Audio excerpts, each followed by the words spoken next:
Assalamu alaikum wa rahmatullahi wa barakatuh. My name is Duha Elkhouli, and today I will be talking about how Islam benefits us in today's 21st century society.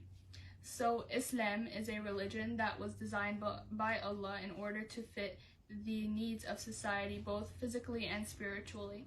It is designed to fit us, to fit our needs, both economically and emotionally and psychologically. And basically Allah designed something called the Sharia law, and the Sharia law has a bunch of qiyas, which is analytical logic, which allowed scholars to apply it through analogical techniques. And these techniques were basically revolved around something called istihsan, which is the identification of general good and common weal. So Islam is a religion that is indeed divine, and it gives more dignity than any man-made system. It's eternal and can fulfill the needs of man at all times and places, including every level of every community. So this means that Islam is transparent, and you don't have to be rich or poor in order to be Muslim. You don't have to be white or black. You don't have to be a woman or a man. You just have to be a person who believes in Allah and Muhammad sallallahu alaihi wasallam as his prophet and messenger, and you just have to follow the list of rules that he told you to follow in the Quran. And basically it's not like communism. Compared to communism, both like the proletariat society, they win more than the unfortunate, but in Islam everybody wins, because he designed it in a way where everybody benefits, both economically and spiritually. Our deeds are not defined by our status, they're defined by our actions. And that's how we succeed in order to be placed in a higher place in Jannah. So its comprehensiveness distinguishes this primordial Islamic deen from any other man-made systems. Since Islam comes from Allah, the most knowledgeable, and he knows everything about mankind's changing needs. By comparison with it, any man-made system must be incomplete. No other system can equal its guidance for human governance, whether at the psychological level of human person or at the sociological level of human community. So Allah has always been existing, and that means that he is the most knowledgeable entity of all time. And therefore, humans are, although we are advanced in a way more than any mammal or fish or thing that walks on this earth, we don't really have the knowledge that Allah has, which means that we don't really know everything that's good for us, but we try. And although we created these systems such as socialism, capitalism, and all of these political social hierarchies that we created in order to be successful, these systems didn't really benefit us. In the end, we're limited in some way, and we're not really totally successful. So in their efforts to build a better world, Muslims must know the limits of the man-made systems such as capitalism, socialism, communism, and democracy. As products of human philosophies and social engineering, these systems are inherently limited or incomplete, substantive scope and time frame. So in any time frame, Islam will benefit us. Either today or a couple centuries ago, Islam has always been beneficial, because it is a religion that can be adapted in any place in the world. And the narrow-mindedness of both left and right wings have always jeopardized humankind. These secular extremists are responsible for the disappearance of family and community ties, and for moral degradation, and for the decline of eternal values. Their egoism and individualism have replaced the community values of helping, loving, and caring for each other. So basically, these systems, whether you're a Republican or a liberal or a Democrat in America, and if you decide to live a secular life, you're going to lose a sense of humanity and a sense of where you come from. traditions are lost and people start to become more selfish, and they start to focus more on being rich and all of these material goods that they can acquire, like a new iPad or the latest iPhone and stuff.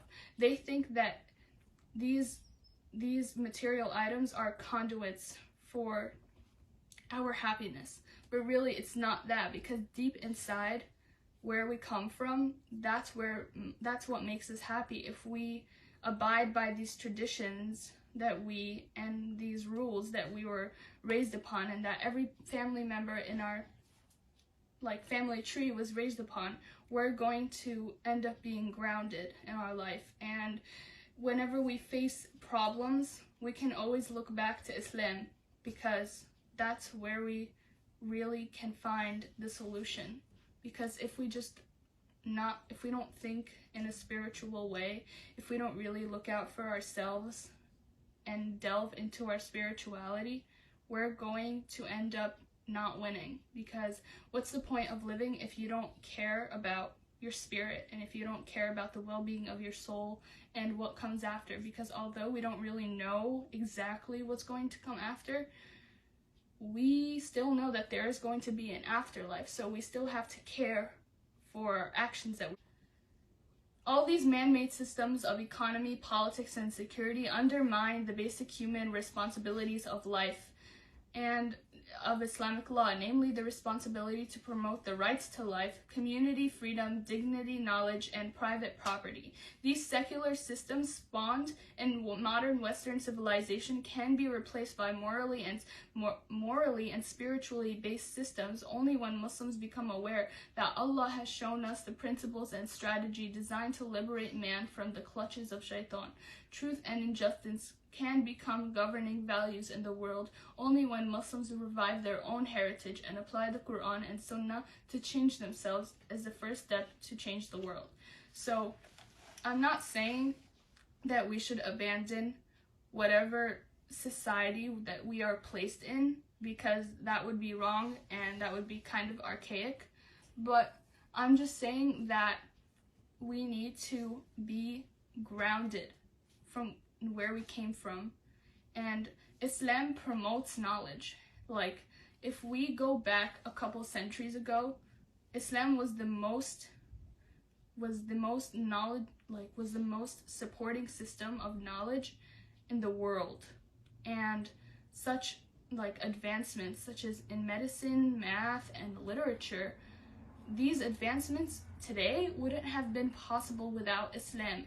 And the Muslims strive to learn, because Allah encourages us to learn and to be successful and to know about the world around us and the world that He created for us. Because what is life with oblivion? Because if we're just going to be oblivious about everything around us, we're not really going to have a sense of appreciation for the things that He created for us.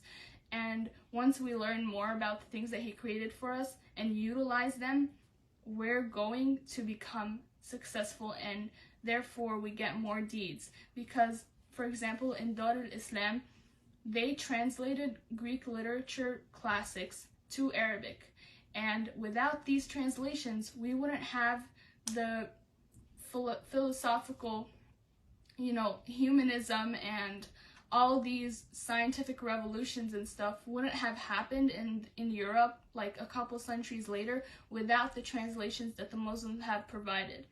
And additionally, another example is pharmacies. Pharmacies wouldn't exist without Islam, because Muslims created pharmacies for the well-being of the community.